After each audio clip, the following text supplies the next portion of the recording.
ബഹുമാനപ്പെട്ട ജഡ്ജസ്, ഇവിടെ ആഗ്രഹമാകുന്ന ഏവർക്കും വിധമായ നമസ്കാരം. ഞാൻ പറയാൻ വായന മരിക്കുക എന്ന വിഷയത്തെ പറ്റി അറിവിന്റെ നിധികളായ പുസ്തകം സംശയിക്കുന്ന ഗന്ധശാലയോട് പറഞ്ഞാൽ തീരാത്തയാണ്. കുഞ്ഞുണ്ണി മാഷിന്റെ ഭാഷയിൽ പറഞ്ഞാൽ വായിച്ചാലും വളരും, വായിച്ചില്ലെങ്കിലും വളരും. വായിച്ചു വളയുന്നവൻ വീഴയും, വായിക്കാതെ വളയുന്നവൻ വളയും. വളരെ അല്പത്തോളം നീതിവാക്കണം ഓരോ വ്യക്തി.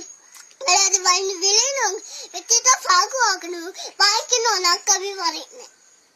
വായന മനസ്സിന്റെ ഭക്ഷണമാണ്. മനസ്സിന്റെ ഭാഷ നിലനിർത്തുന്നു, ഒഴിച്ചുകൂടാനാകത്തുന്ന വായനാശീലം ഒരാളെ സംസാരത്തിൽ പ്രകാശപ്പെടുത്താൻ വായന പോലെ ഒരുക്കുന്ന മറ്റൊന്നുമില്ല.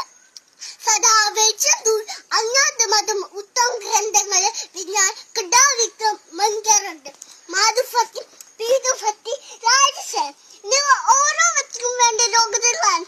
ഹിഷ്ടഭക്തി ഒരിഞ്ച് മധുഫലമാകുന്നു. ഇതെല്ലാം നല്ല വായനയോട് മൊത്തം ഓരോ വ്യക്തിയും സ്വഭാവരൂപം വിൽക്കുന്നത്, ഏകസായിക്കുന്നത്, ഉത്തമ ജീവിതം നക്കാൻ പ്രാപ്തനാകുന്നത് നല്ല വായന.